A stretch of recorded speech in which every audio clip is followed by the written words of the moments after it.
कधीच नाही चुकणार तुमचे फेवरेट टीव्ही शोज झी5 सोबत, तेही एकदम फ्री।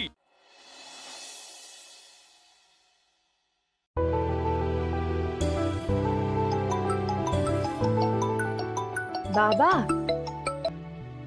हॅलो बाबा, कसे आहात? आणि बसला का आपल्या घरचा गणपती? अगं हो हो अगं आपला बाप्पा छान बसलाय, पण मला एक सांग आधी की तुझ्याकडचा गणेशोत्सव कसा चालू आहे ते सांग।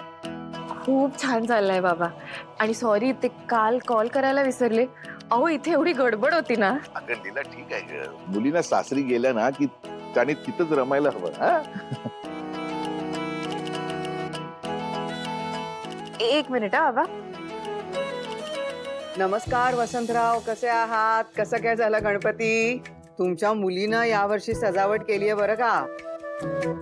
आणि लीलानं आणि अभिरामनं मिळून मूर्ती तयार केली आहे गणपतीची। मग कधी येत आहे दर्शनाला? अहो अहो सरोजिनी ताई, अहो आम्ही दर्शनाला येणारच आहोत। आज दुपारी 4 वाजता आम्ही तुमच्याकडे पोहोचणार आहोत हा, काही काळजी करू नका। नाही चालणार, तुम्हाला दुपारी जेवायलाच यावं लागेल। तुम्ही, कालिंदीताई आणि रेवती तिघही जेवायला यायचंय हा घरी। अहो सरोजिनी ताई, तुम्ही कशाला एवढा त्रास करून घेताय? आम्ही जेवायला नाही येणार, आम्ही फक्त दर्शन घ्यायला येणार आहोत। नाही म्हणू नका, प्रसादाला कधी नाही म्हणायचं नसतं। या तुम्ही। हो हो हो हो हो हो तुम्ही आता एवढा आग्रह करताय ना, तरी यावंच लागेल हो। हं? हो, वाट बघते हा, सांगा कालिंदीताईंना। छान आली, संधी आली। त्या जहागीरदारांच्या घरी नटून थटून जाण्याची संधी आली। चला, मी स्वयंपाक घातला, आवरते, निघायला हवं।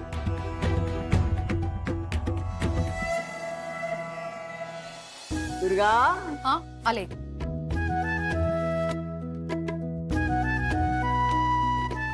काळजी। त्यांना काय आवडतं ते लीलाला विचारा आणि त्या अनुषंगानं बेट ठरवा आजचा दुपारचा। हो आजी, काय मग लीला मॅडम खुश ना? खूप खुश। चला मी आलेच। हळू।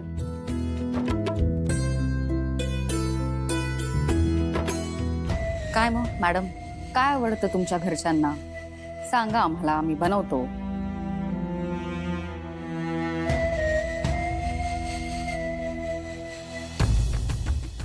काय ना दुर्गा मॅडम, माझ्या बाबांच्या आणि मावशी आईच्या फार काही अपेक्षा नसतात, त्यामुळे काही चालेल। आणि हो, 2 पदार्थ कमी बनवलेत ना तरी एक वेळ चालेल, पण माझी मावशी आई आणि बाबा घरी पाहुणचारासाठी येत आहेत, त्यामुळे त्यांना तो मान मिळायलाच हवा।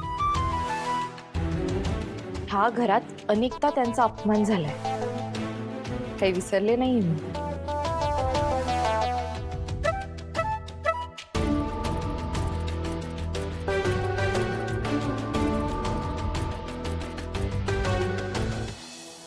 या आजीने दुर्गा वहिनींना काम सांगितलं आणि दुर्गा वहिनींनी त्यांच्या सोयीनुसार आपल्यावरती काम ढकललं। बघा ना, त्या लीलाने विक्रांत दादाला जेलमध्ये पाठवलं आणि तुमच्या बहिणीला घराबाहेर काढलं, आणि एवढं सगळं होऊन तिच्या घरच्यांचं मानपान करायचं आपण? मला नाही पटत आहे।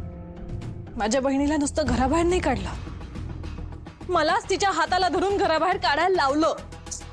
वहिनी, बघशीलच आज मी असं काहीतरी करणार आहे, जेणेकरून लीलालाही तिच्या आईला हाताला धरून घराबाहेर काढावं लागेल।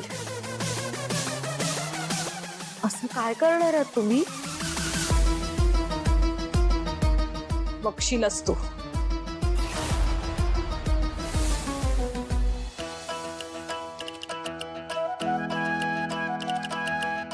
हा, ये लीला, ये ये ये। आजी, हे सगळं? हे सगळं सोनं जागीरदारांचं। हे मला माझ्या सासूनं दिलं होतं, मग मी अंतराला दिलं, आता हे सगळं तुझ आहे। हे पिढी दर पिढी असं चालतच राहणार। ये। काय लीला अशी बघत काय उभी आहेस? लग्नानंतरचा पहिला गणेशोत्सव आहे ना तुझा? आणि तुझे आई बाबाही येणार आहे, मग त्यातला जो दागिना तुला आवडेल तो घाल आणि तयार हो। ये। खरंच नको, आधीच किती दागिन्यात माझ्याकडे, केवढं काय काय दिलंय तुम्ही मला। नको असू दे ग, घे आवडेल तो घाल. आजी पण पण बिन काही. लीला, तू जागीरदारांची सून आहेस, मोठी सून, आणि सासू पण आहेस. मग घे. एवढा विश्वास कधीच कोणी दाखवला नाही माझ्यावर. अरे बापरे, मग ज्यांनी विश्वास दाखवलाय ते वेडे आहेत का? आजी काय लीला तू पण. घे ना, घाल, तुला जे आवडेल ते घे. आजी नमस्कार. ए, सगळं मनासारखं होऊ दे, सगळं छान होऊ दे. घे, लवकर तयार हो. घे. येते.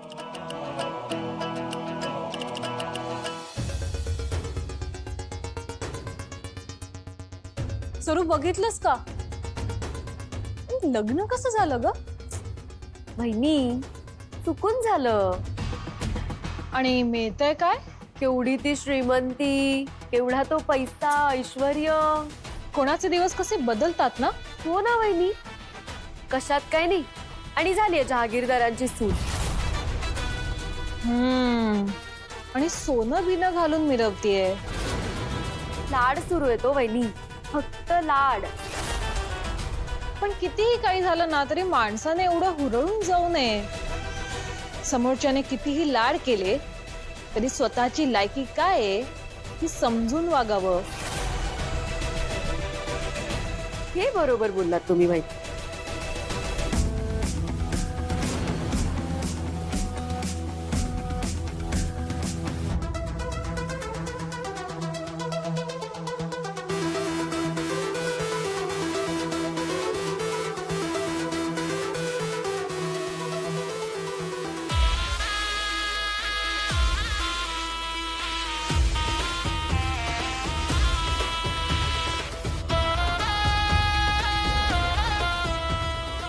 लग्न कसं झालं ग?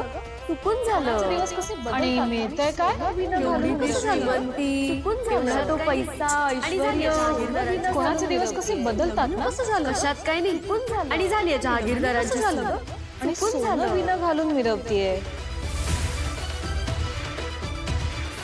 पण कितीही काही झालं ना तरी माणसाने एवढं हुरळून जाऊ नये. समोरच्याने कितीही लाड केले तरी स्वतःची लायकी काय आहे ही समजून वागावं. एवढं सोनं, खरंच माझी लायकी तरी आहे का एवढं सोनं घालायची?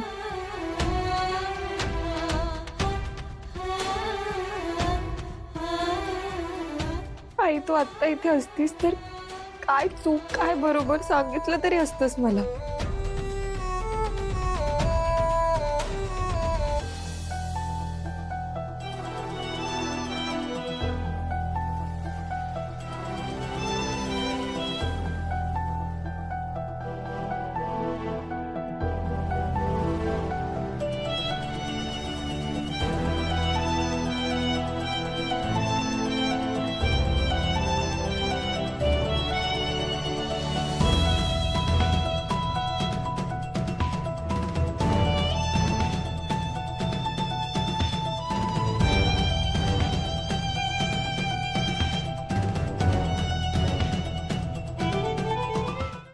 झी5 ॲप डाउनलोड करा आणि पहा सर्व एपिसोड्स एकदम फ्री.